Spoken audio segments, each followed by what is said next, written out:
क्रांति की शुरुआत जो है वो दूसरों से उम्मीद रखकर नहीं होती है। क्रांति की शुरुआत होती है खुद क्रांति बन जाने से।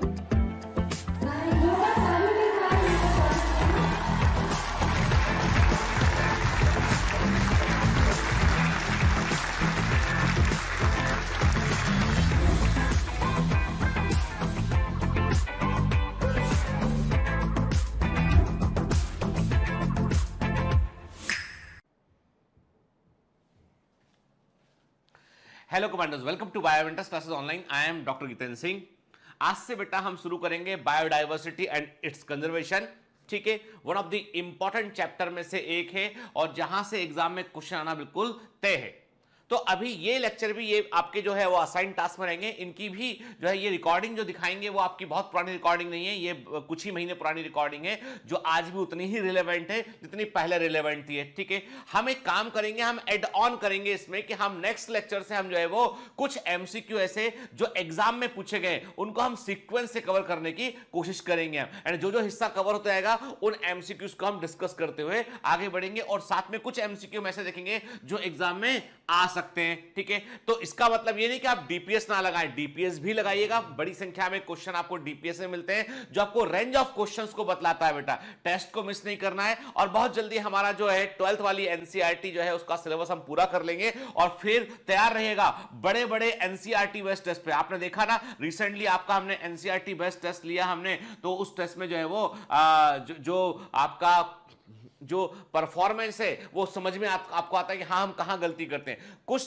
देखो हमारे जो टेस्ट होंगे बेटा वो दो हिस्सों में बटे होंगे, एक तो एनसीईआरटी कॉन्सेप्ट बेस्ड टेस्ट, दूसरा सीधा एनसीईआरटी की लाइंस पर टेस्ट। ठीक है, दोनों तरह के टेस्ट आपके में लूंगा, है ना। ठीक है, स्पेशली उन चैप्टर में जहां पर इंफॉर्मेशन ज्यादा है वहां पर हम आपको हर लाइन एनसीईआरटी का जो है वो आपको प्रोवाइड कर देंगे एमसीक्यू फॉर्म में। तो चिंता मत कीजिए, मेहनत कीजिए, बस के साथ चलते जाना है और AIR 1 तक पहुंचना है। तो चलिए लेक्चर शुरू करते हैं।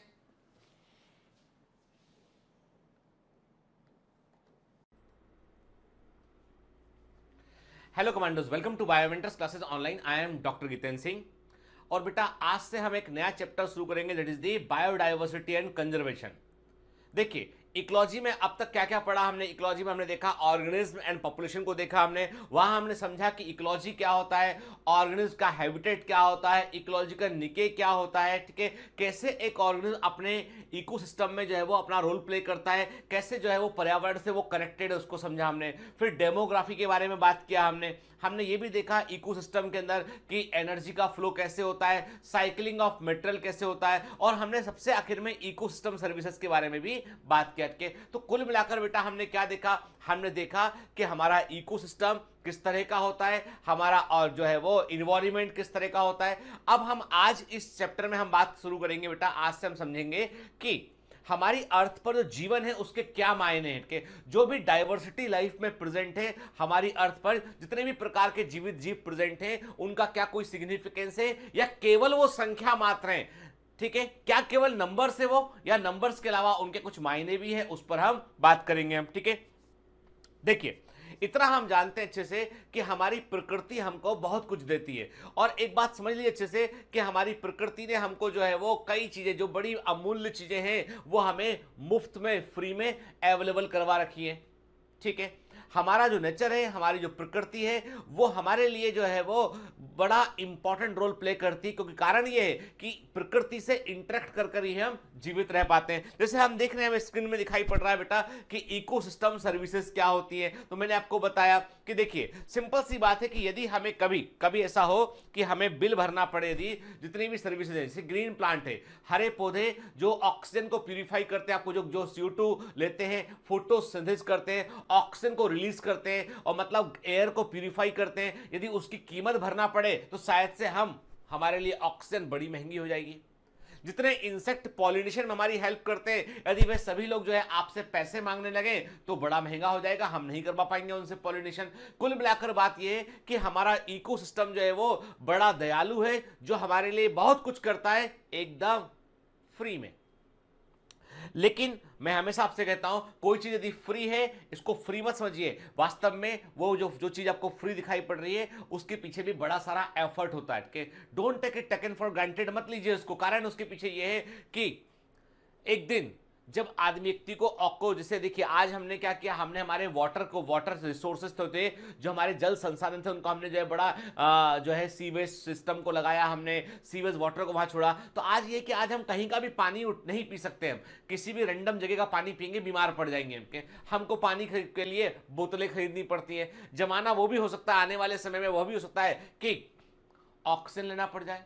दिल्ली में जमकर पॉल्यूशन हुआ, अभी कुछ दिनों पहले की बात है कि दिल्ली में जो है वो घना कोहरा छाया और जमकर पॉल्यूशन हुआ, और इतना पॉल्यूशन हुआ कि वहां पर एक स्टार्टअप ने क्या किया, ऑक्सीजन स्पा खोल दिए कि वहां आप आइए और फ्रेश ऑक्सीजन लीजिए, 1 घंटा लगाइए अपना और 1 घंटा फ्रेश ऑक्सीजन में आप सांस लीजिए, मतलब प्यूरिफाइड एयर में आप सांस लीजिए। आप सोचिए, उसका भी एक चार्ज है।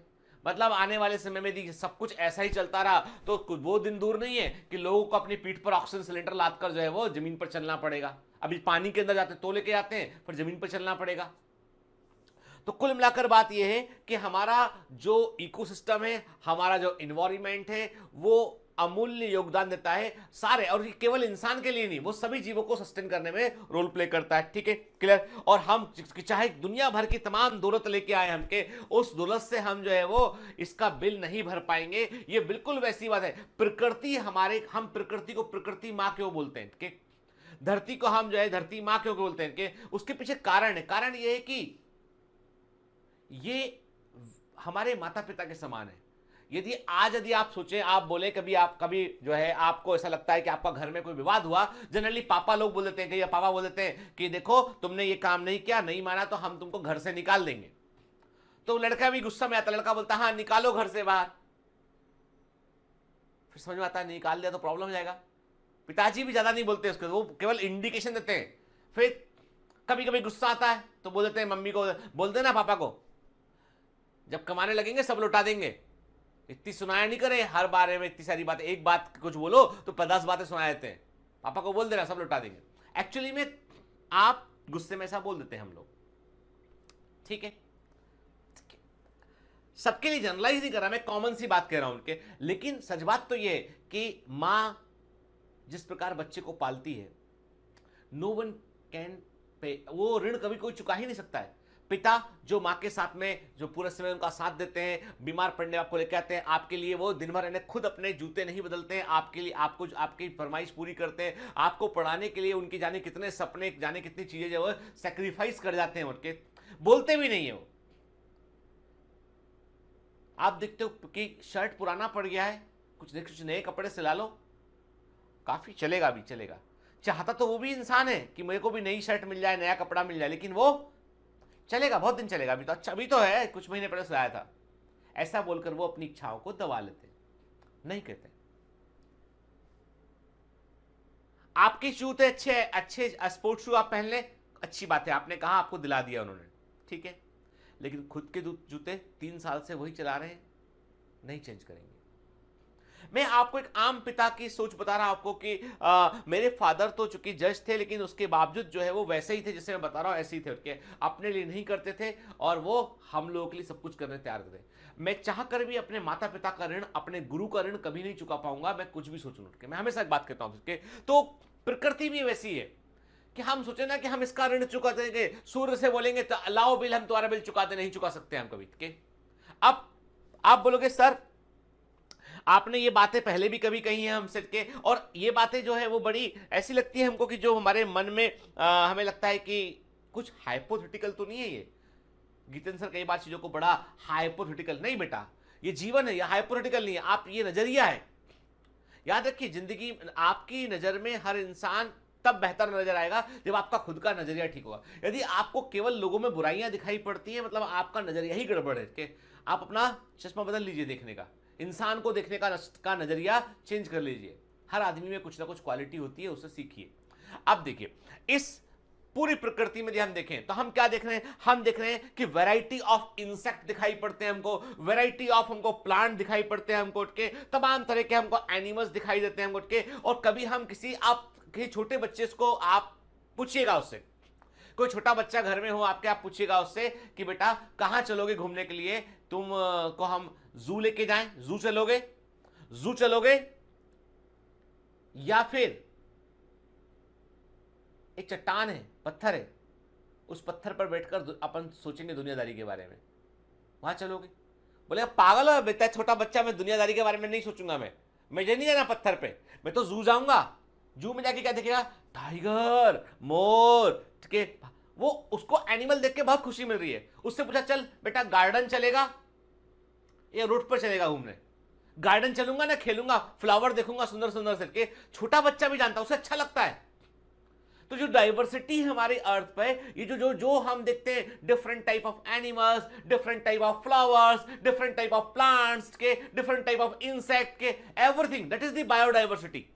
और आपको पता है हर एनिमल क्या है, हर प्लांट क्या है, उसके पास में जेनेटिक कोड्स हैं, जीन्स है उसके पास में, डीएनए है उसके पास में, और उस डीएनए में जाने कितने सारे परम्यूटेशन, कॉम्बिनेशन, राज छिपे हुए हैं के। तो जब भी कभी बायोडाइवर्सिटी की बात उठती है ना, एक बात दिमाग में रख लिया करो कि जो भी बायोडाइवर्सिटी जितनी अधिक, जिस जगह की बायोडाइवर्सिटी जितनी अधिक होगी ना, जिस जगह की बायोडाइवर्सिटी जितनी अधिक होगी, वहां पर उतने अधिक जीन के कॉम्बिनेशन होंगे, उतना अधिक वहां पर जो है वो जीन जेनेटिक स्टेबिलिटी रहेगी, आसानी से वो इकोसिस्टम डैमेज नहीं होगा, वो लंबे समय तक वो सस्टेन करेगा वो। ठीक है, क्लियर? आप देखिए, आपको मैं दिखा रहा हूं कि देखिए, अब आप खुद इमेजिन कीजिए, इस तस्वीर में से मैं सारे फ्लावर हटा दूं, मैं केवल एक तरह की केवल घास ही घास, चारों तरफ केवल आपको ग्रास दिखाई पड़े, तो आपको थोड़ी देर तो बोलेगे हाँ ठीक है भैया घास अच्छी लग रही है, हरियाली दिख रही है, लेकिन थोड़ी देर वाले बोलोगे यार ये तो एक जैसी ग्रास है, कुछ मजा ही नहीं रहा है। मतलब हमारा एक सबकॉन्शियस माइंड में भी चीज बैठी हुई है, जब तक खूब सारे डाइवर्सिटी नहीं हो, we don't feel good. Even आप देखिएगा, कभी हम से खुद के कपड़े खरीदते हैं, तो हम भी क्या करते हैं, कपड़ों में हम डिफरेंट डिफरेंट पैटर्न पसंद करते हैं, हम लौट के हम घर में एक वार्डरोब मेंटेन करते हैं कि भाई हमारे पास इतने कॉम्बिनेशन आना चाहिए ऐसे के। और specially girls, they know each and every colour very clearly. भगवान ने एक अलग ही जो है वो दे रखा है, रंग पहचानने की क्षमता। इस सच्चाई है, फैक्ट है।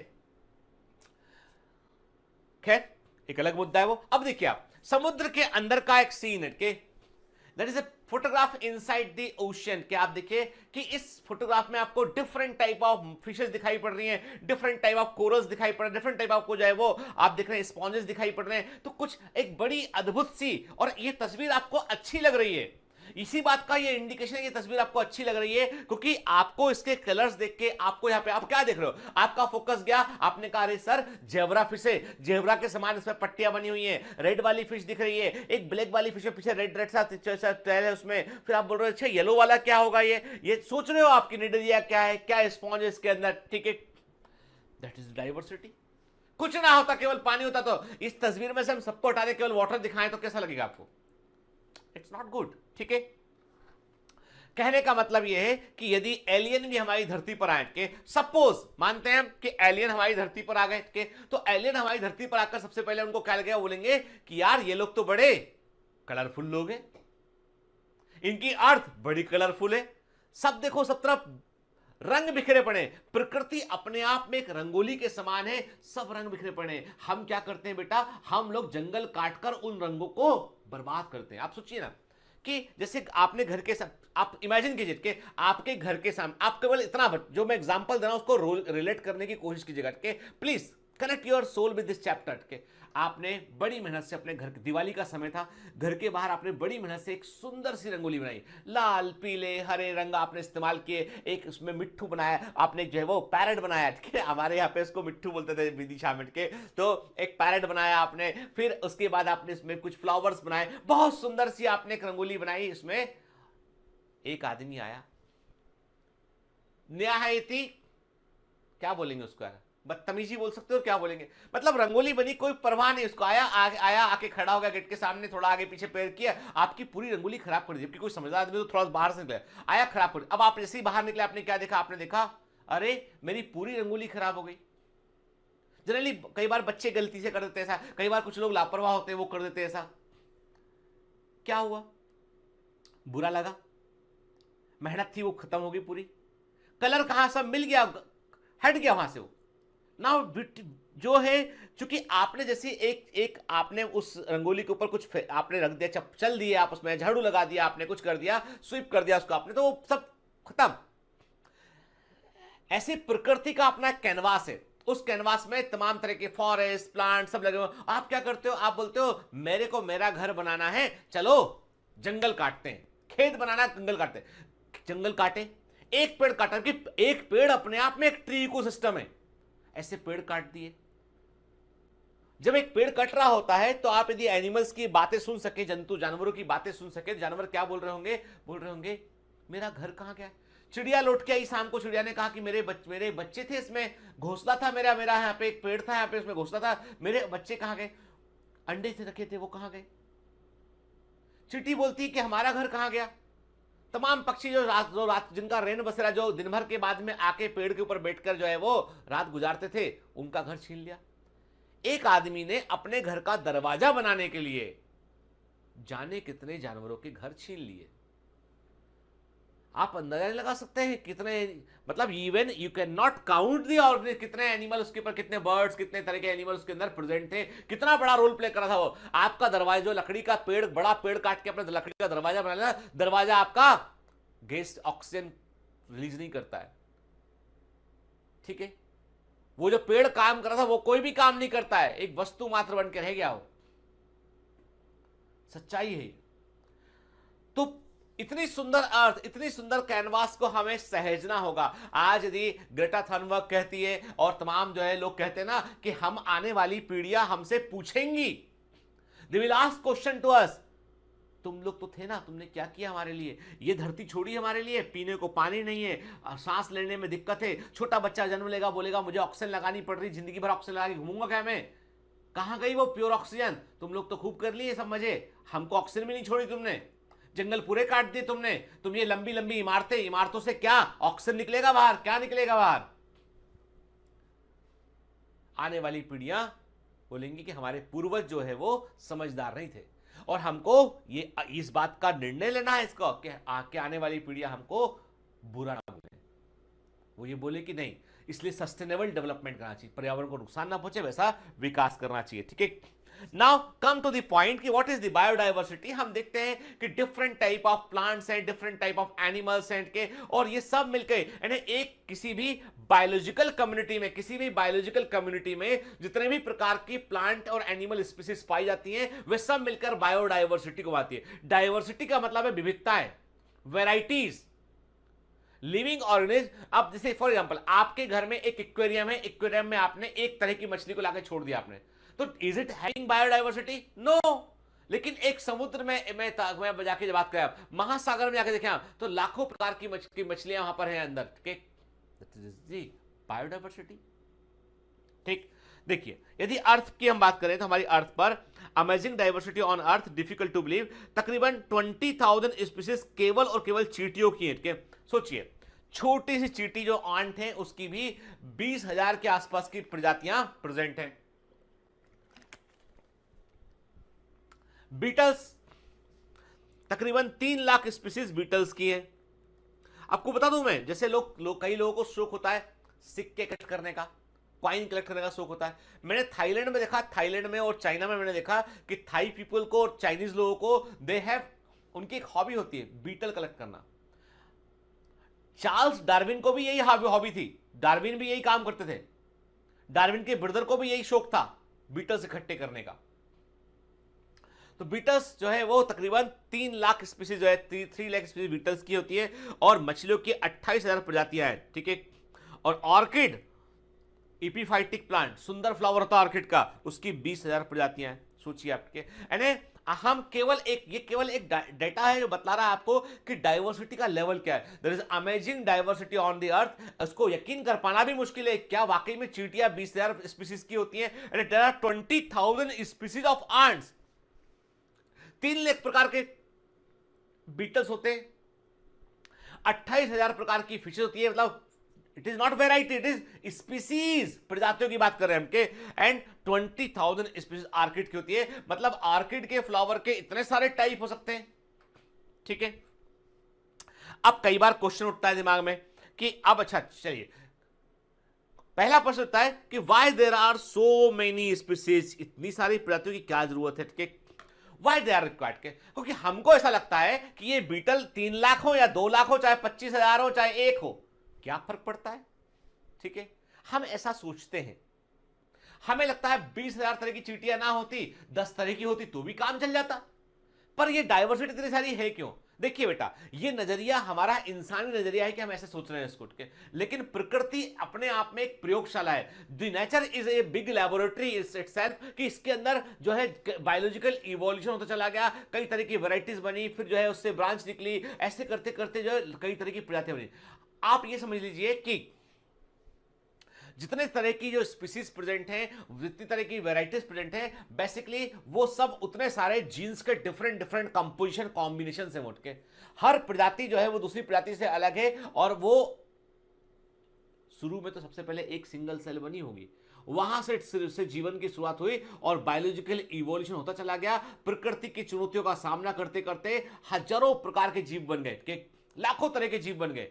आज प्रकृति यदि जो है नेचर के अंदर कुछ परिवर्तन आता है ना, तो भी सारे जीव खत्म नहीं होंगे, कुछ ना कुछ बचे रहेंगे जो जीवन को आगे बढ़ाते रहेंगे। ठीक, तो हमारी जो अर्थ है उस पर जो है वो बड़ी सारी स्पीसीज पाई जाती है, और हर एक स्पीसीज इंपॉर्टेंट है, every single species is important. के आगे हम जो है वो रेबेट पॉपर हाइपोथेसिस के बारे में बात करेंगे, तो जब हम समझेंगे बात को कि हर एक प्रजाति का क्या महत्व होता है। आप समझ लीजिए कि जैसे कभी है ना, हम क्या करते हैं कि आपने कभी गौर किया, एक बड़ा अच्छा सा बताता हूं आपको मैं, कि हम लोग कई बार कुछ पेंटिंग बनाते हैं, ठीक है। सपोज हमने जो है वो एक वाटर बॉडी को हमने एक पेंटिंग बनाने की कोशिश की, हमने क्या किया, हमने जो है वो एक वाटर बॉडी को बनाने की कोशिश कर रहे हैं, ठीक है। हमने कहा कि ये है एक तालाब है ये, ठीक है। इमेजिन कि छोटे बच्चे से पेंटिंग करते हैं, हमने कहा ये तालाब है, इसके अंदर हमने ये पानी भर दिया, ठीक है ना, वाटर भर दिया।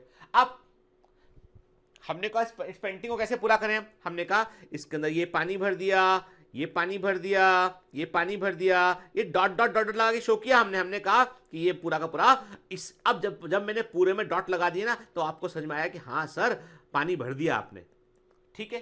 मैंने कहा हाँ मैंने पानी भर दिया इसमें। अब इमेजिन करते हैं कि मैंने इतने सारे डॉट क्यों लगाए, क्योंकि इतने सारे डॉट लगाने पर वो एक पूरा यूनिट दिखाई पड़ रहा है। हालांकि मैंने कहा चलो एक डॉट को हटा दें हम, ज्यादा कोई फर्क नहीं पड़ा, यहाँ पे 2 डॉट को हटा दें हम, ज्यादा कोई फर्क नहीं पड़ा, 3 डॉट को हटा दें हम, ज्यादा कोई फर्क नहीं पड़ा, 4 को धीमे धीमे हम डॉट हटाते जा रहे हैं। आप देख रहे हो कुछ हिस्सा खाली हो गया है। नाउ दिस, क्या ये डायग्राम पहले वाले की तुलना में बैलेंस डायग्राम दिखाई पड़ रहा है? नहीं। नाउ आपको ऐसा लग रहा है कि यार ये खाली क्यों हो गया यहाँ पे, यानी डॉटेड भरना था, सब जगह भरते हो, ये कैसे खाली हो गया? हमें अब चिंता हुई, अरे ये वैसी वाली चिंता है कि तुम्हारा एक बाल गिरा, टेंशन नहीं हुई, 2 बाल गिरे, टेंशन नहीं हुई, एक दिन बाल का पूरा कुछ बाल गिरते गिरते क्या हुआ, बाल हेयर डेंसिटी कम हो गई, फिर एक हिस्से में पूरे बाल गायब हो गए। अब बड़ा टेंशन हो गया है, तो बहुत बड़ा टेंशन हो गया है, तो अरे बाल कहां गई है, अब टेंशन में आए। पहले एक बाल गिरा तब टेंशन में नहीं आए, अब जब पैच दिखा लगा, अरे इतने गिर गए क्या, तो पैच दिखाई पड़ रहा है, तो प्रॉब्लम। प्रकृति की जो बड़ी सी प्रयोगशाला है उसमें भी इतने प्रकार के जीव प्रेजेंट हैं कि बायोडाइवर्सिटी, इतने वैरायटी ऑफ ऑर्गेनिज्म प्रेजेंट के, हर एक ऑर्गेनिज्म जो है अपने आप में यूनिक है, हर एक स्पीसीज अपने आप में यूनिक है, और वो स्पीसीज जो है वो एक पर्टिकुलर जेनेटिक कॉम्बिनेशन लेकर चल रही है, आगे बढ़ रही है। पता नहीं, हो सकता है कि आने वाले समय में इवोल्यूशन हो और उसमें से कुछ ऐसा जीव निकले जो हम सबसे भी बुद्धिमान हो। कोई नहीं जानता कि प्रकृति के गर्भ में क्या छिपा हुआ है, क्या छिपा है नेचर का सीक्रेट, कोई राज को नहीं जानता है, ठीक है। फिर did such great diversity exist through out the earth history, क्या वाकई में पृथ्वी के संपूर्ण इतिहास में डाइवर्सिटी प्रेजेंट रही? नहीं। मैंने कहा ना, धीमे धीमे ओरिजिन ऑफ स्पीसीज हुआ, के ब्रांचेस निकली हैं, और ये सब क्रमिक इवोल्यूशन ने सीक्वेंशियल इवोल्यूशन का परिणाम है। आज जो बायोडाइवर्सिटी है वो एक दिन में नहीं बनी है, उसको बनने में लाखों वर्षों का वक्त लग गया है, ठीक है। How did this diversification come out, मैंने बताया आपको कि जब भी म्यूटेशन हुआ, जेनेटिक कॉम्बिनेशन परिवर्तन हुआ, जीवों ने रिप्रोड्यूस किया, कुछ नए कैरेक्टर सामने आए, प्रकृति में अडॉप्ट हुए, ऐसे करते करते कई तरह की वेराइटीज बन गई हैं, स्पीसीज बन गई हैं। How and why is the diversity important to the biosphere, मैंने आपको बताया बेटा कि बायोस्फीयर में हर एक प्रजाति महत्वपूर्ण है, क्योंकि वो अपने आप में एक जीन्स का कॉम्बिनेशन रखती है और इवोल्यूशन में एक बड़ा इंपॉर्टेंट रोल प्ले करती है। Would it function any differently if the diversity was much less? ठीक है, देखिए डाइवर्सिटी कम होने पे क्या होता है, जैसे मैंने आपसे कहा ना कि आपके पास एक एक्वेरियम है, आपने उसमें मछली की एक स्पीसीज को छोड़ रखा आपने, या दो स्पीसीज छोड़ रखे आपने, कोई किसी कारण से एक्वेरियम में कुछ सा परिवर्तन हुआ जिसको आप बैलेंस नहीं कर पाए, उसके चलते एक स्पीसीज मर गई, तो अब कितनी बची? एक स्पीसीज बची, थोड़े दिन में वो भी मर गई, कोई नहीं बचा। लेकिन यदि उसी एक्वेरियम में 50 स्पीसीज होती मछलियों की, तो जो भी परिवर्तन एक्वेरियम के अंदर हुआ उसमें कुछ तो मर जाती है, लेकिन अधिकांश दूसरी स्पीसीज वहां पर रिप्लेस करती है उसको, क्योंकि सब एक जैसे नहीं है। कुछ इन्वायरमेंटल परिवर्तन को बर्दाश्त कर सकते हैं और अपने आप को इवॉल्व कर सकते हैं, एडॉप्ट कर सकते हैं, सब ऐसा नहीं कर सकते। तो जितना अधिक बायोडाइवर्सिटी होगा कोई भी इकोसिस्टम, उतना अधिक स्थायित्व होगा उसका। ठीक है, how do human benefit from the diversity of life? के देखिए मनुष्य को दो तरह के बेनिफिट होते हैं, एक होता है टेंजिबल, जो उसे दिखाई पड़ता है फायदा, एक होता है ऐसा फायदा जो परोक्ष होता है। जैसे मैं कहता हूं आपसे, जिंदगी में बेटा एक बात याद रखना कि मैं आपसे बड़ी पते की एक बात बोलूंगा आपसे कि लाइफ में कभी किसी का दिल मत दुखाना। कारण उसके पीछे ये होता है कि हम किसी के साथ बुरा करते ना, देखो हमारा सबकॉन्शियस जानता है इस बात को कि हमने बुरा किया है। हमने यदि बुरा किया है, हमने किसी भी तरह का हमने ऐसा किया है जो सामने वाले को नुकसान पहुंचाता है, हमने कुछ भी ऐसा किया है, तो हम भले ही कुछ भी कहें, ऊपर से कोई कुछ भी कहे, हमारी अंतरात्मा, हमारा सबकॉन्शियस माइंड जो है वो हमेशा हमसे अंत कहता है कि ये तो गलत था बॉस। ठीक है, ये बात अलग है कुछ लोग अपनी आत्मा को, अपने सबकॉन्शियस माइंड को दबा देते हैं और उसको भी अपने से बनाने की कोशिश करते हैं, हालांकि वे असफल रहते हैं। वो जानते हैं, अकेले में बैठते हैं कि अंदर से आवाज आती है कि नहीं ये गलत था। कभी किसी का दिल मत दुखाइए। नंबर 2, जहां आपको अपने से बड़े लोगों का आशीर्वाद मिलता हो, उनकी दुआ मिलती हो, वैसा काम कीजिए, लीजिए उसको।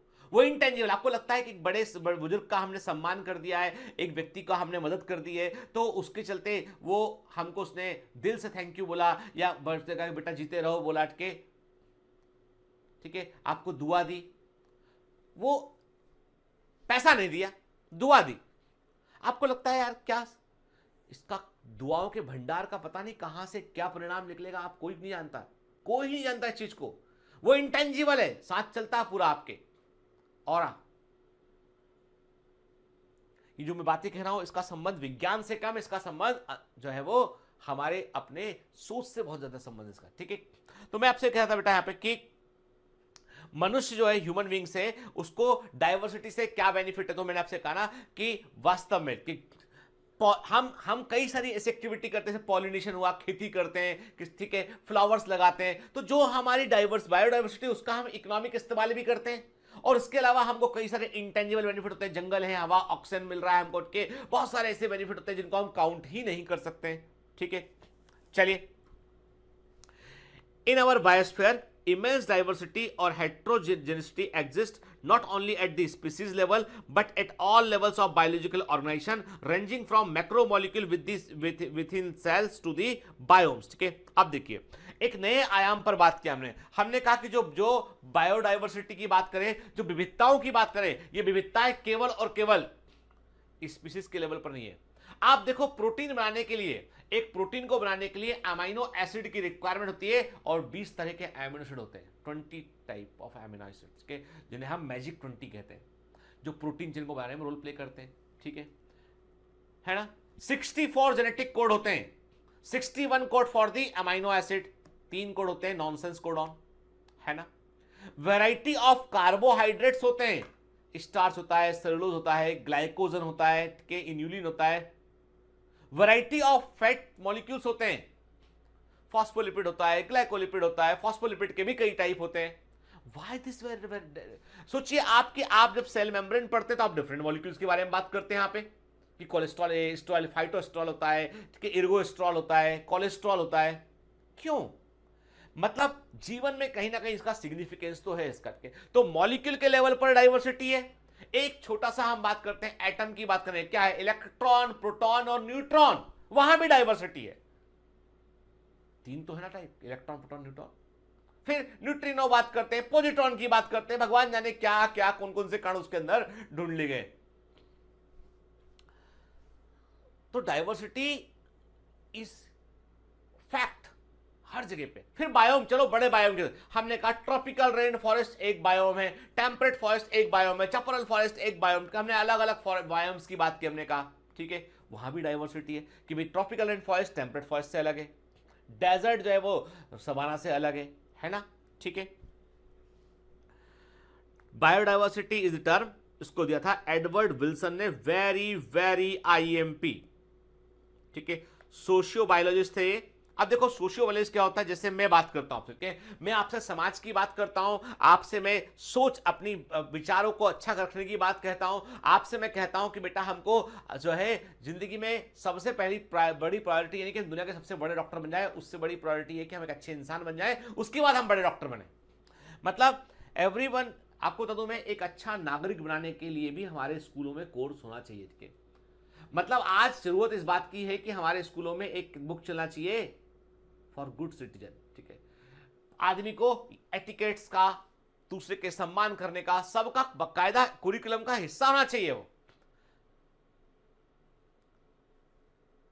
जब हम जीव विज्ञान को और समाज को एक साथ रख के देखते हैं तो वो वहां पे सोशियो बायोलॉजी सामने आते हैं। तो एडवर्ड विल्सन भी वो कहते हैं कि उन्होंने बस पहली बार बताया कि combined diversity of all levels of the biological organisation, के जैविक स्तर पर जो भी प्रकार, जैसे मैंने आपसे कहा एक इकोसिस्टम की बात करें वहां डाइवर्सिटी है, बायोम में डाइवर्सिटी है, के ऑर्गेनिज्म के लेवल पर डाइवर्सिटी है। तो इस सबको उन्होंने बोला कि हर स्तर पर अलग अलग डाइवर्सिटी हमको देखने मिलती है, इसके लिए उन्होंने बायोडाइवर्सिटी शब्द का इस्तेमाल किया एडवर्ड विल्सन ने, ठीक है। अब जब मैंने अलग अलग लेवल बोला, मतलब यह है कि देखो जब मैं बोलता हूं जेनेटिक कोड अलग अलग है, मेरे डीएनए और आपके डीएनए में फर्क है, diversity at the level of genes, ठीक है, जेनेटिक डाइवर्सिटी। फिर हमने कहा ह्यूमन बींग्स में और चिंपैंजी में ये अंतर है, ये सिमिलरिटीज है, स्पीसीज के लेवल पर डाइवर्सिटी। फिर इकोलॉजी के लेवल पर डाइवर्सिटी कि अलग अलग इकोलॉजी इकोसिस्टम है, अलग अलग बायोम्स होते हैं, ठीक है। तो देखिए, तो मतलब ये है कि टाइप ऑफ डाइवर्सिटी की बात करें तो हमने कहा जेनेटिक डाइवर्सिटी होती है, स्पीसीज डाइवर्सिटी होती है और इकोसिस्टम डाइवर्सिटी होती है।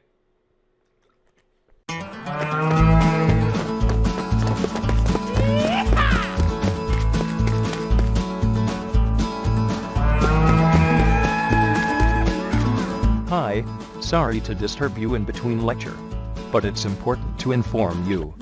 You should download Biomentors app from Google Play Store. We need your support, so please take subscription to become an official commando of Biomentors. Bye bye. Continue your lecture. और इन सबको मिला के हम इकट्ठा बोलते हैं, क्युमुलेटिवली बोलते हैं, बायोडाइवर्सिटी कहते हैं, ठीक है। अब क्या मतलब बेटा, जेनेटिक डाइवर्सिटी का मतलब है diversity of genes within a species, एक प्रजाति के अंदर जीन्स के लेवल पर जो डाइवर्सिटी है वो जेनेटिक डाइवर्सिटी है। जैसे हमने कहा हमारे जीन्स जो है वो यूरोपियन से थोड़े से डिफरेंट होंगे, कॉम्बिनेशन की बात करें निग्रो से डिफरेंट होंगे, तो वास्तव में हम देखते हैं कि जो जीन्स है उसके भी कई सारे कॉम्बिनेशन प्रेजेंट है एक स्पीसीज के अंदर। फिर हम जब बात करते हैं स्पीसीज डाइवर्सिटी की बात करते हैं तो हम बात करते हैं एक इकोसिस्टम में कितने प्रकार की स्पीसीज प्रेजेंट है। क्या बात करते हैं बेटा, देखो जब आप जेनेटिक डाइवर्सिटी की बात कर रहे हो, समझ लेना अच्छे से इसको, के जब आप जेनेटिक डाइवर्सिटी की बात कर रहे हो तो एक स्पीसीज के अंदर कितने प्रकार के जीनोटाइप प्रेजेंट है, कितने प्रकार के जेनेटिक कॉम्बिनेशन प्रेजेंट है उसकी बात कर रहे हैं हम।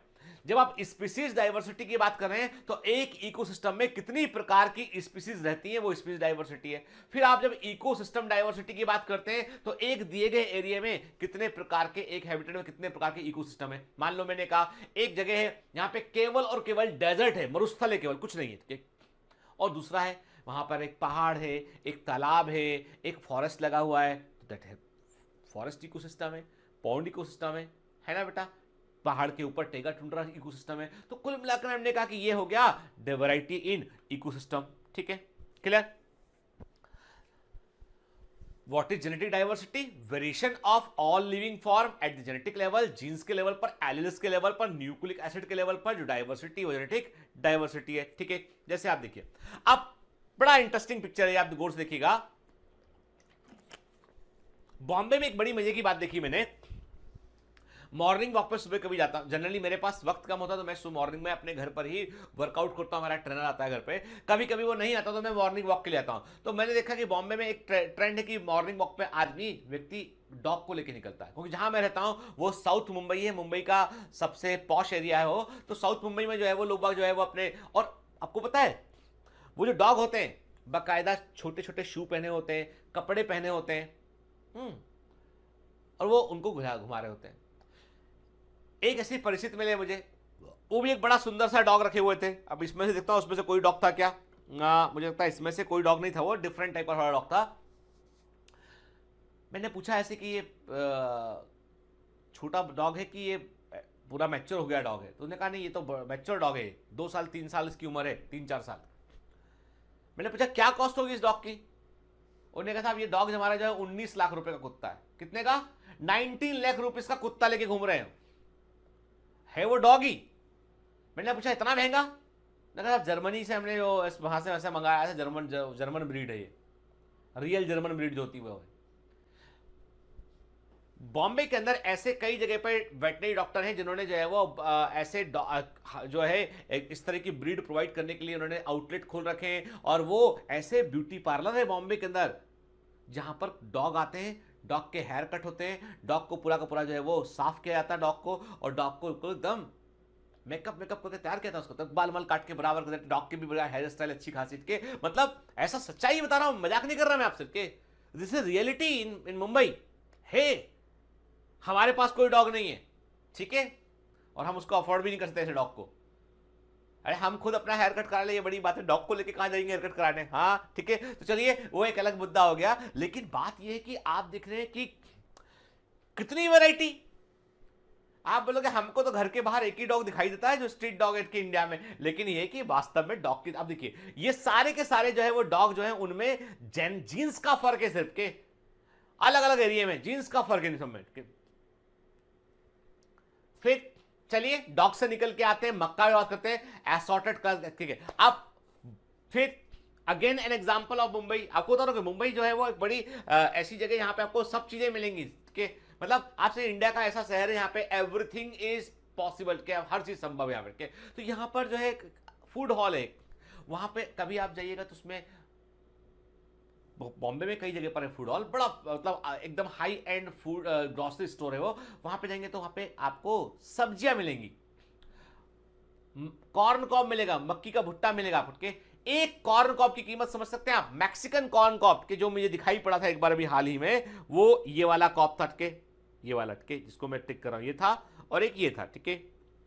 एक कॉर्न कॉब की कीमत थी 1600 रुपए, 1600 रुपए का एक भुट्टा। दूसरा वाला जो है 1200 रुपए का था, ठीक है। मैं देखा हाथ में लेके, भैया क्या है इसके अंदर। सच्चाई ये है कि अब ये आपको तो कोई ऐसा नहीं कि न्यूट्रिशनली जो नॉर्मल कॉर्न कॉब से कोई डिफरेंट होगा इसमें, केवल ये है कि जेनेटिक कॉम्बिनेशन अलग अलग होने पर जो है वो थोड़ा सा वेरिएशन देखने मिलता है हमको के। तो प्रकृति के में जो जेनेटिक डाइवर्सिटी वो इतने बड़े लेवल पे है कि आप देखिए कि असॉर्टेड कलर्स दिखाई पड़ रहे हैं। आपको पता है कॉर्न कॉब में जो असॉर्टेड कलर दिखाई पड़ते हैं, इसका कारण क्या है? इसका कारण है जंपिंग जीन्स। क्या कारण है इसका? जंपिंग जीन्स, जो हम लोगों ने पढ़ा है कहां पे? जेनेटिक्स से पढ़ा हुआ है हमने, ठीक है। देखिए आप चावल, देखिए आप चावल किसी आपको सिंपल सा, अब ये तो आपके घर के आसपास की बात है। चावल कितने तरह का होता है? काली मुछ चावल होता है, बासमती चावल की कई वैरायटी होती है, भगवान जाने क्या क्या होता है, रेड राइस होता है, माल्टा राइस होता है, इडली राइस होता है, डोसा का राइस होता है, अलग अलग वैरायटी के राइस मिलेंगे आपको के सब, है ना। दाम बिल्कुल 40 रुपए किलो से लेकर जो आपको जो है वो 400 रुपए किलो तक का चावल मिल जाएगा मार्केट में। और बड़ा ब्लैक राइस जो होता है वो 2000 या 2200 रुपए किलो मिलता है। बड़ी सारी वैरायटी मिलेगी यहां पे। अगेन आम की बात कीजिए, चलिए मैंगो के बारे में तो हम जानते हैं। मैंगो देखिए आप कितने तरह का मैंगो मिल रहा है, बादाम मिलता है, चोसा मिलता है आपको, दशहरी मिलता है, लंगड़ा मैंगो मिलता है आपको के, फिर आपको अल्फांसो मिलता है, तोतापरी मिलता है। ये तो हम देखते हैं, ये सब भी क्या, ये सब भी बायोडाइवर्सिटी तो है, और क्या है, जेनेटिक लेवल पर। जेनेटिक डाइवर्सिटी के कारण तो अलग अलग दिखाई पड़ रहे हैं, तो सब मैंगो ही, ठीक है। अब इंसानों पे आते हैं हम सब भी होमोसेपियंस हैं, चाहे यूरोप का व्यक्ति वो भी होमोसेपियंस है, अफ्रीकन है वो भी होमोसेपियंस है, एशियाई व्यक्ति वो भी होमोसेपियंस है, जापानीज है वो भी होमोसेपियंस है, हम सब होमोसेपियंस है। लेकिन एक जापानीज को खड़ा कर दूंगा मैं, एक में खड़ा हो जाऊंगा, एक में जो है वो सूडान के व्यक्ति को खड़ा कर दूंगा, और एक में ब्रिटिश व्यक्ति को खड़ा कर दूंगा, चारों को अलग अलग दिखाई पड़ेंगे, ठीक है। सबके सब होमोसेपियंस हैं, पर जेनेटिक डाइवर्सिटी है। मेरे जीन्स जापानीज से अलग है, और जो है ब्रिटिशर के जीन मुझसे अलग हैं, सूडान वाले व्यक्ति के जीन्स मुझसे अलग हैं। जैसे इस तस्वीर में आप देख सकते हो कि सब ह्यूमन बींग्स है, लेकिन सब में आप देखिए कि फर्क है, कि जैसे मैंने आपसे कहा कि he is having different genetic combination as compared to हम बात करें, इससे हम कंपेयर कर ले, चलिए, ठीक है ना। फिर हम बात करें कि देखिए आप, है ना, ये कोरियाई व्यक्ति दिखाई, कोरियाई या जापानीज हो सकती है, कि दैट में भी पॉसिबल, ये फिलीपींस के हो सकते हैं, दैट में भी पॉसिबल के, और देखो भारतीय भी है इसमें, मतलब भारती, मेरी वाइफ का नाम भी है भारती, मतलब मैं इंडियन बोल रहा हूँ, ठीक है, मतलब ये ठीक है, शी इज नॉट भारती, ठीक है, कोई और है, नहीं जानता मैं ना, नहीं तो मेरा घर पहुंचना मुश्किल हो जाएगा, घर है ना ऐसा, ठीक है। तो मैं बोला भारती, इंडियन, वो भी दिखाई दे रही है आपको तस्वीर में, ठीक है। एंड यू कैन, आप चूंकि आपका अनुभव आपको डिफरेंशिएट करने को बोलता है, आप पहचान पाते हैं कौन इंडियन है इसमें से, कौन क्या है, ठीक है। और भी आप बोल रहे सर हमको तो ये भी इंडियन दिखाई दे रही है, बिल्कुल सही बात हो सकती है, बिल्कुल डेफिनेटली, ठीक है।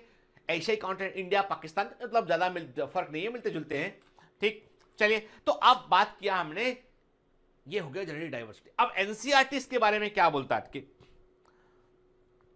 A single species might show high diversity at the genetic level over it's distribution range, के एक अकेली प्रजाति में आपको बड़े स्तर पर डाइवर्सिटी देखने मिल सकती है, विविधताएं देखने मिल सकती हैं जेनेटिक लेवल पर, और जो इसकी जहां जहां भी इसका वितरण होगा वहां वहां देखने मिलेंगे आपको, के the genetic variation shown by medicinal plant rauvolfia vomitoria, very IMP exam का ये जैकपॉट क्वेश्चन है, याद रखना, ठीक है, बड़ा अच्छा क्वेश्चन के। रोवुल्फिया वोमिटोरिया जो है, इसे हम हिंदी में बोलते हैं सर्पगंधा, क्या बोलते हैं इसको, सर्पगंधा कहते हैं इसको हम, ठीक है।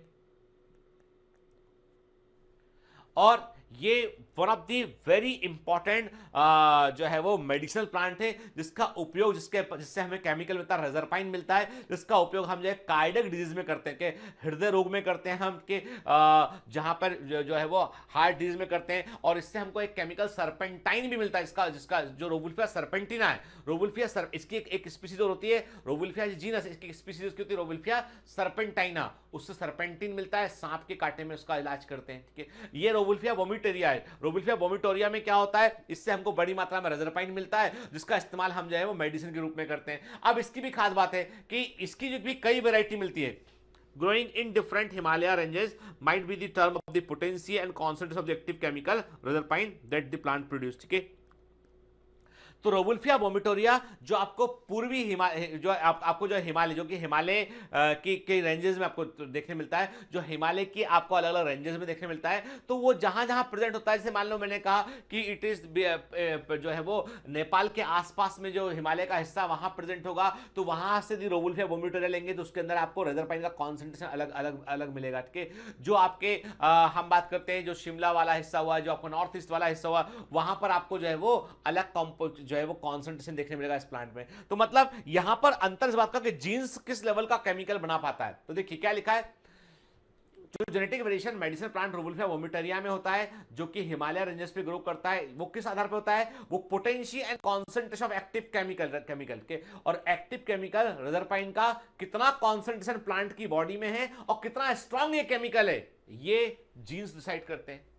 रोवुल्फिया वोमिटोरिया के जेनेटिक वेरिएशन डिसाइड करता है, ठीक है। India has more than 50,000 genetically different strain of rice, के भारत में 50,000 से अधिक प्रकार के जेनेटिकली डिफरेंट स्ट्रेन होते हैं चावल के, एंड 1,000 सुपर वैरायटी मैंगो की होती है। ये फिगर बड़े इंपॉर्टेंट फिगर है, भूलना नहीं के, एंड 1,000 वैरायटी, 1,000 प्रकार का मैंगो हमारे इंडिया में होता है, और 50,000 प्रकार की स्ट्रेन या वैरायटी राइस की हमारे इंडिया में है, ठीक है।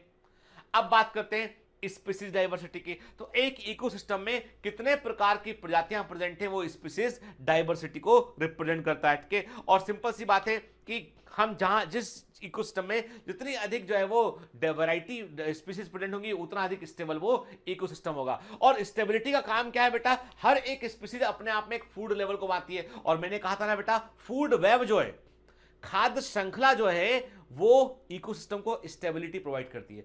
एक इंडिविजुअल फूड चेन प्रकृति में देखने हमको नहीं मिलती है, तो ऐसी कई सारी फूड चेन आपस में इंटरलिंक्ड होती है, तो उससे फूड वेब बनता है जो इकोसिस्टम को स्टेबिलिटी प्रोवाइड करता है। और जो स्पीसीज की कई सारी डाइवर्सिटी होती है ना, वो भी फूड वेब को बनाती है, फूड वेब का निर्माण करती है। ठीक है, कोई भी हर एनिमल जो है वो एक ना एक अपने आप का वो फूड लेवल को रिप्रेजेंट करता है। ठीक है,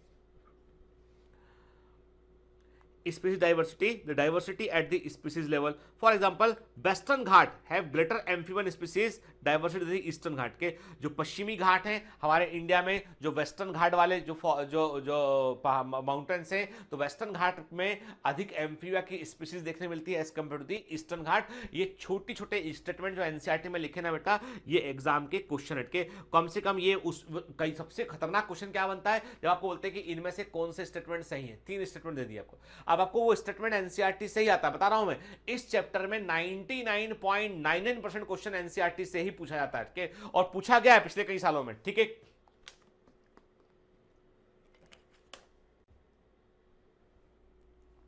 और बहुत सारी इंफॉर्मेशन चैप्टर के अंदर जो आपको दिमाग में रखनी है। ठीक है,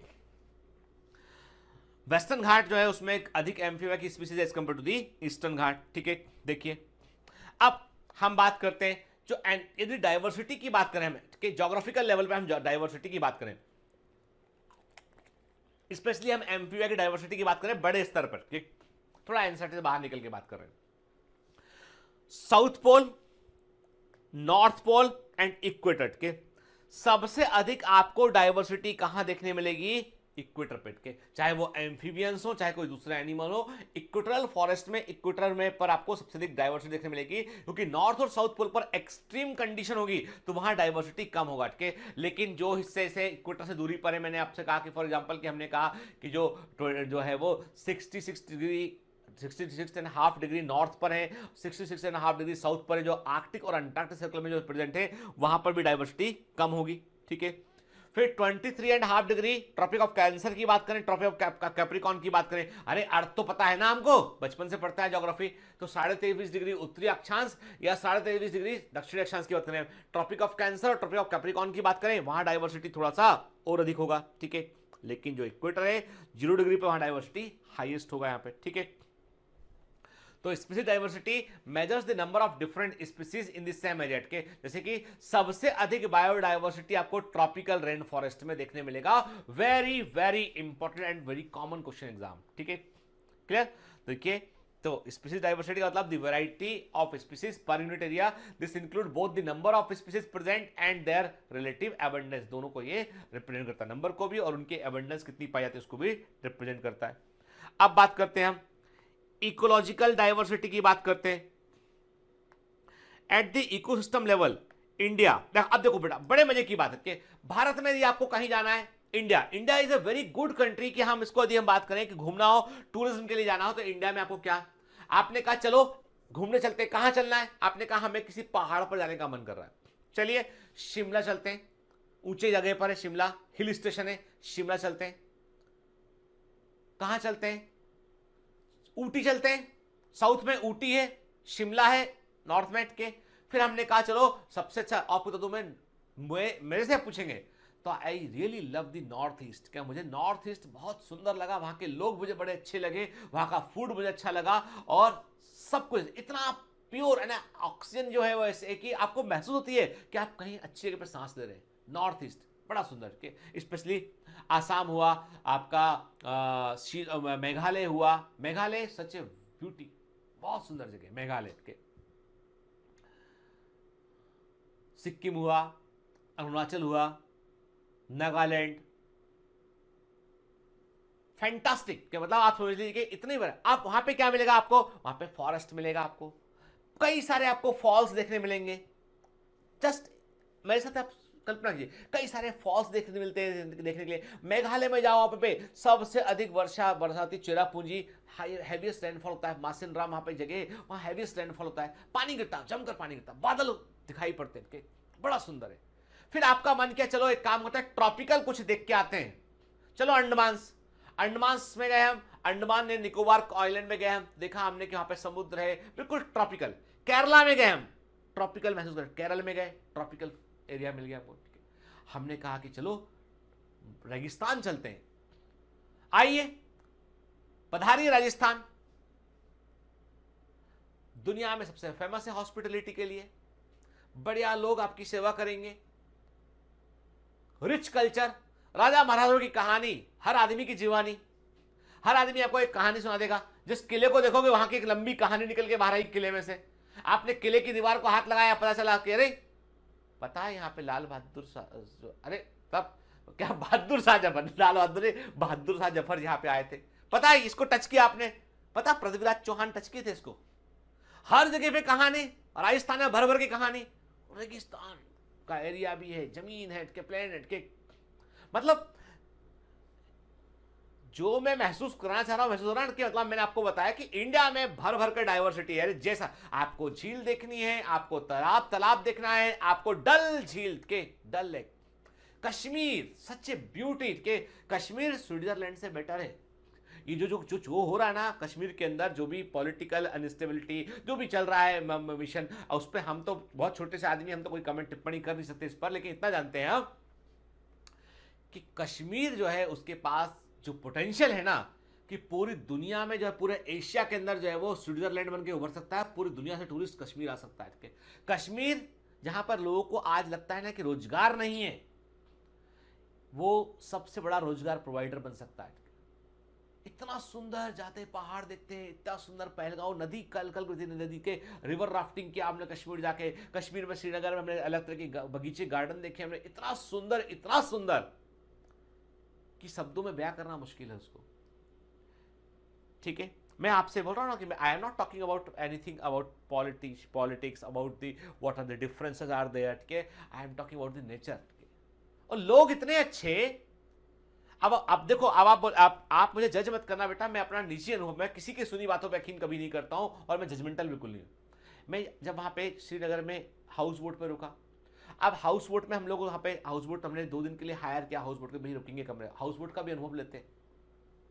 परिवार साथ में था, मेरी वाइफ थी, मेरे बच्चे थे, मेरी सिस्टर इन लॉ थी साथ में के, हम लोग वहां गए कश्मीर। यहाँ पे तो वो जो डल लेक में हाउस बोट जो होते हैं वहां रुके, उसमें तो चेक इन किया हम लोगों ने बकायदा कि हाँ नाम वाम लिख के, जो होता है ना जैसे होटल में होता है वैसे ही होता है यहाँ पे।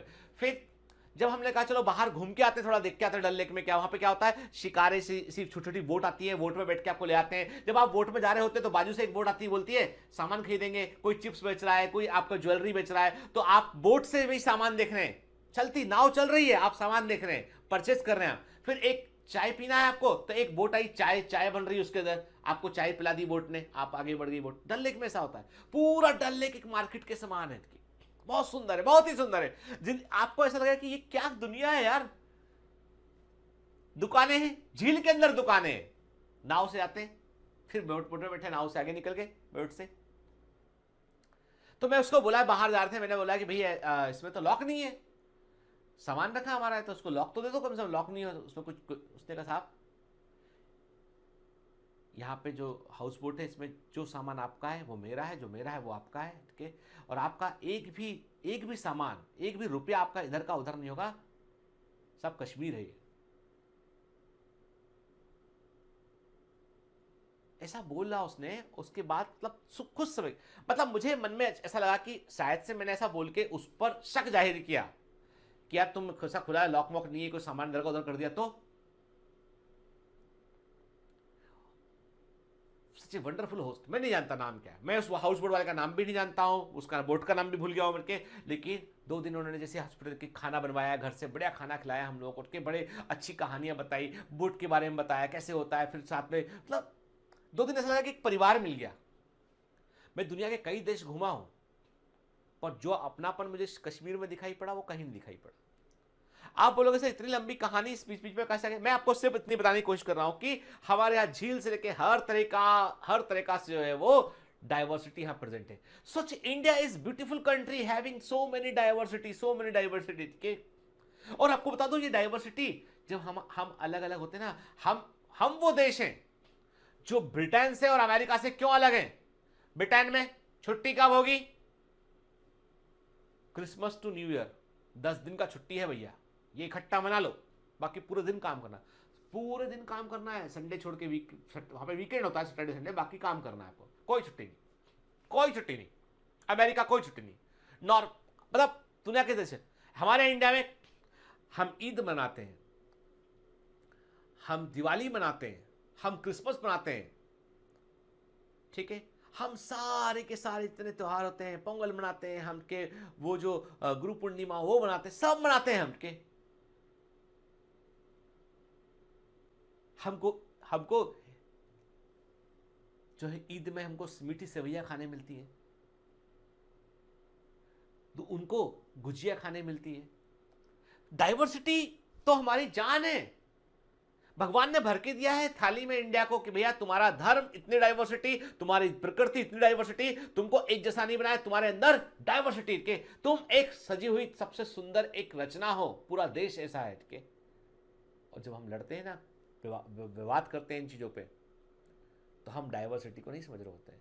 समझ रहे बेटा बात को, ठीक है। चलिए, तो मेरा मानना यह है कि अब देखिए, अब एनसीईआरटी क्या कहता है इस बारे में। एनसीईआरटी बोलता है कि भाई देखो ऐसा है, इकोसिस्टम के स्तर पे बात करेंगे तो इंडिया में मरुस्थल डेजर्ट है, रेन फॉरेस्ट है, मैंग्रोव्स हैं, Sundarban of West Bengal, coral reefs हैं, लक्षद्वीप चले जाइए, वेटलैंड्स हैं, इशूरीज हैं, एल्पाइन मेड्यूज हैं, यानी इंडिया में ग्रेटर इकोसिस्टम डाइवर्सिटी, इतने प्रकार के इकोसिस्टम है। और स्कैंडिनेवियन कंट्री नॉर्वे, मैं गया हूं नॉर्वे, सच कंट्री की यहां पे जाने का, अरे इतना बर्फ कभी हो सकता है ऐसा, मतलब मेरे को कोई पूछे नॉर्वे में, तो आपको कैसा लगा कुछ, मतलब एक मिनट के लिए मैं मतलब नॉर्वे में उतरा, अचानक से आ गए, हम आज तक से, बताइए आपको नॉर्वे में कैसा लग रहा है? रियली आई फील लाइक कि मैं इसे फ्रिज के अंदर आके बैठ गया हूं। मतलब जैसे आप सोचिए कि इमेजिन कीजिए आप छोटे हो जाए और आपको मैं फ्रीजर में आके बिठा दूं, घर में फ्रिज होता ना, बर्फ जमी, चारों ओर बर्फ जमी हुई है, उसके अंदर ट्रे बर्फ की लगी अंदर, आपको उसमें बिठा दूं जाके कि बेटा बेटा बेटा बेटा कैसा लग रहा है, हाउ यूर फीलिंग। आप बोलोगे यार बर्फ से बाहर तो निकालो हमको, इट्स अ बिग फ्रीजर, यहां पे लोग रह रहे हैं नॉर्वे। चलिए आपको यकीन नहीं दिखाता हूं करके, चलिए आज कुछ फोटोग्राफ लिए मैं वो दिखाता हूं।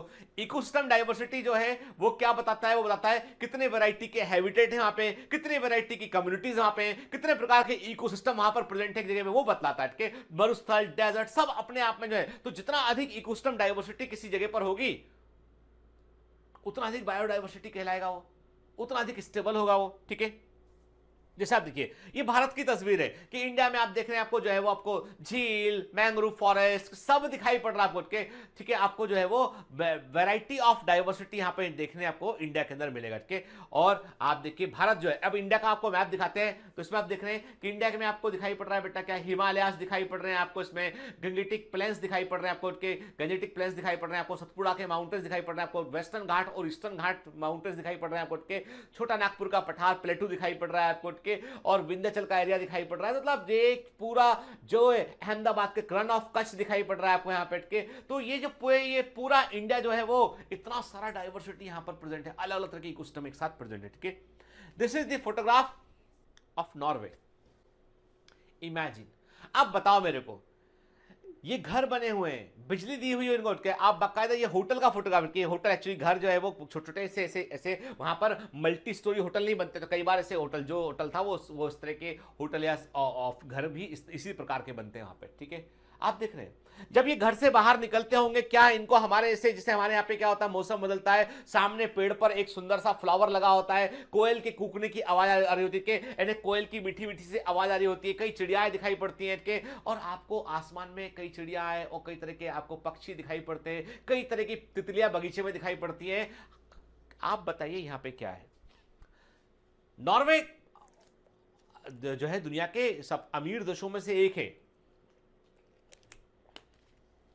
लोग बहुत संघर्षशील हैं, बहुत मेहनत करते हैं लोग यहाँ के, लेकिन क्या है उनके पास, even they have hotels made by the, जो बर्फ को काट के, चट्टानों को काट के होटल बना होता है, दिस इज द होटल के। ये होटल जो है केवल 4 महीने, नॉर्वे में जब ठंड पड़ती है तो केवल 4 या 5 महीने ये होटल खुलता है, और ये होटल की हर चीज बर्फ से बनी होती है, एवरीथिंग के मेड बाय आइस के। होटल के अंदर ठंड नहीं लगती आपको, इंसुलेटिंग होता है आइस, ठीक है। देखिए एवरीथिंग टेबल से लेके हर चीज जो है वो केवल और केवल आइस की बनी होती है। इतनी ठंड है कि एक व्यक्ति आइस पर बैठा भी तो भी आइस नहीं पिघल रही है, इतना जमा हुआ है। बिस्तर भी इसका वैसा बना होता है और उसके ऊपर, हाँ बेटा ऑब्वियस सी बात है, उसके ऊपर फर वाला एक बेडशीट लगा होता है जिससे कि आपको ठंड आपके ऊपर ना लगे आपको, ठीक है। लेकिन ये होता ही है, ऐसे ही होता है, सब कुछ बर्फ का है, ठीक है। तो नॉर्वे कुछ समय के लिए, कुछ दिन के लिए आप घूमने का, आपको लगा हाँ ठीक है अच्छा बर्फ देख लिया मिनट के, लेकिन आपको जब वहां रहना पड़ा बोलोगे अरे ये कुछ नहीं यार, हमारा इंडिया बहुत अच्छा है। तो जो भी बायोडाइवर्सिटी बनती है, it has taken millions of year of evolution, के इसके जीव विकास में मिलियंस ऑफ ईयर लगते हैं to accumulate at this rich diversity in nature, but we could lose all the wealth in less than 2 centuries if present rate of species losses continues के। देखिए जो biodiversity आपको दिखाई पड़ रही है उसको बनने में मिलियंस ऑफ ईयर्स लग गए थे, लेकिन जो है उसको नष्ट करने में हम हार्डली 200 वर्षों में उसको, और आपको बता दूं पिछले 150 वर्षों में 150 ईयर्स में हमने बहुत सारी स्पीसीज को खो दिया है। पिछले 150 वर्ष में हमने बड़े पैमाने पर हमने इंडस्ट्रियलाइजेशन किया है, औद्योगिकरण किया है, बड़े पैमाने पर हमने शहर बसाए हैं, बड़े पैमाने पर हमने अपने इन्वायरमेंट को पॉल्यूटेट किया है, बड़े पैमाने पर हमने फॉरेस्ट को काटा है। तो हमने जितना पहले के इंसानों ने कभी नहीं किया वो पिछला हमने 150 साल में कर दिया मिनट के। और कहा जाता है कि अगले 200 वर्षों में हम सब खत्म कर देंगे यदि चलता रहे। इसीलिए ग्रेटा जैसे बच्चे जो चिल्ला रहे हैं ना, जो शोर कर रहे हैं, गुस्सा करते हैं, जो जायज है, बिल्कुल जायज है। Biodiversity and its conservation are now vital environmental issues of the international concern as more and more people around the world begin to realize the critical importance of biodiversity for our survival and well-being of the planet। के देखिए आ गई जिक्र के, मतलब आज जो है biodiversity जो है वो इतना बड़ा इशू बन चुका है आज कि उसका कंजर्वेशन करना इन्वायरमेंटल इशू बन चुका है, क्योंकि कारण ये है कि आज यदि हमने नहीं सहेजा तो आने वाली पीढ़ियों को कुछ नहीं मिल पाएगा, वो समझ ही नहीं पाएंगे। आज शहरों के अंदर आप देखिए, गांव के अंदर, शहरों के अंदर कौवे जो होते हैं, क्रो, उनकी संख्या कम हो गई है।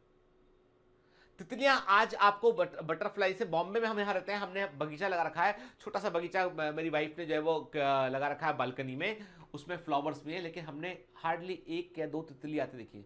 एक जमाना था जब मेरे घर के बाहर बगीचा लगता था, उसमें कई प्रकार के इंसेक्ट, भौरा, तितली सब दिखते थे यहाँ पे। धीमे धीमे हम एक ऐसी लाइफ की ओर आगे बढ़ रहे हैं जहां पर हम जो चीजों को समझे बगैर केवल, देखिए आज हम नीड के लिए नहीं कर रहे हैं, today we are not doing things for need, आज हम लालच के चलते कर रहे हैं। लालच का कि प्रकृति के पास आपकी नीड के लिए सब कुछ है, आपकी आवश्यकता के लिए प्रकृति के पास सब कुछ है, पर आपके लालच के लिए प्रकृति के पास कुछ नहीं, क्योंकि लालच की कोई सीमा नहीं होती ना। तो आज हम बायोडाइवर्सिटी के सिग्निफिकेंस समझ रहे हैं, चर्चा कर रहे हैं इस पर हम के, और तमाम एजेंसीज पर काम कर रही हैं इसके। According to IUCN in 2004, the total number of plant and animal species described so far is slightly more than 1.5 million के। International union of conservation of nature के अकॉर्डिंग बात करें हम, IUCN के अकॉर्डिंग बात करें हम, तो total number of plant and animal species जो अभी हम जानते हैं वो 1.5 मिलियन के आसपास है, लेकिन अभी तक हमको क्लियर आइडिया नहीं है कि कितनी स्पीसीज हो सकते हैं और कितनी और खोज जाना बाकी, क्योंकि हम सब कुछ नहीं जानते हैं, अभी भी हम खोज रहे हैं, रोज में हम जो है वो कई नई प्रजातियों को हम खोज रहे हैं के। For many taxonomic groups, species inventories are more complete in temperate than the tropical countries के, याद रखिए टेम्परेट कंट्रीज में चूंकि जो है वहां पर हमने अधिक रिसर्च जो है वो टेम्परेट कंट्रीज में हुए इसके लिए, तो वहां की स्पीसीज के बारे में कंपेरेटिवली ज्यादा जानकारी के। आज भी ट्रॉपिकल रेन फॉरेस्ट में इतना अधिक बायोडाइवर्सिटी है कि ट्रॉपिकल रेन फॉरेस्ट की आज भी कई प्रजातियों के बारे में हम नहीं जानते कि आज भी इंसेक्ट की कई सारी वेराइटीज, कई सारी जो है वो स्पीसीज हम नहीं जानते हैं और वहां खोज रहे हैं। और आपको बता दूं मैं, मजे की बात यह है कि हम आज भी कितने प्रकार की बायोडाइवर्सिटी ट्रॉपिकल रेन फॉरेस्ट में है, पूरी अर्थ पर है, उसको हम नहीं समझ पाए हैं, लेकिन अपने कर्मों से हम उनको समझे बगैर ही खत्म कर रहे हैं। जानते नहीं वो भी खत्म हो गया, पता ही नहीं चला हमें कुछ था भी ऐसा कि नहीं था। Considering that an overwhelmingly large proportion of the species waiting for to be discovered, देखिए बड़ी संख्या में ऐसी प्रजातियां जिनको आज भी जो इंतजार कर रही है कि उन्हें खोज लिया जाए, ट्रॉपिक्स में के, मतलब हम जानते ही नहीं उनके बारे में। Biologist make a statistical comparison of the temperate tropical species richness of an exhaustively studied group of insect and extrapolate this ratio to other group of animals and plan to come up with the group gross estimate of the total number of the species on earth. ठीक है, scientist ने क्या किया, वैज्ञानिकों ने अनुमान निकाला। उन्होंने कहा कि यदि हम टेम्परेट और ट्रॉपिकल की स्पीसीज को कंपेयर करें तो कितनी प्रजातियां तकरीबन होना चाहिए कि यानी पूरे वर्ल्ड में, बायोलॉजिकल वर्ल्ड में कितनी प्रजातियां हमको मिलना चाहिए। तब कई सारे साइंटिस्ट कहते हैं कि 20 मिलियन से लेकर 50 मिलियन, 20 से लेकर 50 मिलियन स्पीसीज हो सकती है। लेकिन एक साइंटिस्ट ने, उन्होंने जो है कई सारे पैरामीटर के ऊपर डिसाइड किया उन्होंने, और उन्होंने कहा, रॉबर्ट मे ने बताया कि अक्सर में जो 20 से 50 मिलियन का जो आंकड़ा है वो बहुत ज्यादा आंकड़ा है। लेकिन मेरे विचार में यदि हम टेम्परेट और ट्रॉपिकल की तुलना करें, टेम्परेट और ट्रॉपिकल की बायोडाइवर्सिटी को देखें, हम उसके रेशियो को निकालें, हम किसी यूनिट एरिया में कैलकुलेट करके निकाला, तो उसको रेशियो के अकॉर्डिंग यदि हम बात करें तो तकरीबन पूरे अर्थ पर जो स्पीसीज डाइवर्सिटी वो 7 मिलियन के आसपास हो सकती है। और अभी तक केवल हमको 1.5 मिलियन की जानकारी है। We know only about 1.5 million, हम केवल 1.5 मिलियन के बारे में जानते हैं, और संभावना यह है कि 7 मिलियन स्पीसीज हो सकती हैं। ठीक है, या रॉबर्ट मैंने इसको बतलाया। ठीक है, अब तो आज के लेक्चर में हमने केवल इतना समझा हमने कि बायोडाइवर्सिटी होता क्या है, जेनेटिक डाइवर्सिटी क्या होता है, स्पीसीज डाइवर्सिटी क्या होता है, इकोसिस्टम डाइवर्सिटी क्या होता है, क्या इसका इंपॉर्टेंस है और हमारी लाइफ से किस प्रकार से ये कनेक्टेड है। ठीक है, नेक्स्ट सेक्शन में बेटा इससे हम आगे बात करेंगे। तो देखो, ये जो चैप्टर है ना, इन्वायरमेंटल इश्यूज हुआ, बायोडाइवर्सिटी हुआ, इसको आपको ध्यान से सुनना है, जो मैं कह रहा हूं उसको सोचने की कोशिश करना है, और सारे क्वेश्चन आपसे बन जाएंगे। मैं कह रहा हूं कुछ ज्यादा रटना वटना कुछ नहीं, चुके आपको कुछ पॉइंट दिमाग में रखने के भी, जो मैंने आपको बताया, रॉबर्ट मैंने ये बताया कि ठीक है, कुछ चीजें हैं जो आपको दिमाग में रखनी है, उसमें बाकी सब स्टोरी है, बाकी सब केवल समझने की चीज। एक बात के समझ लेंगे तो कभी क्वेश्चन गलत नहीं करेंगे। ठीक है बेटा, तो पढ़ते रहिए, मेहनत करते रहिए, ऑल द बेस्ट।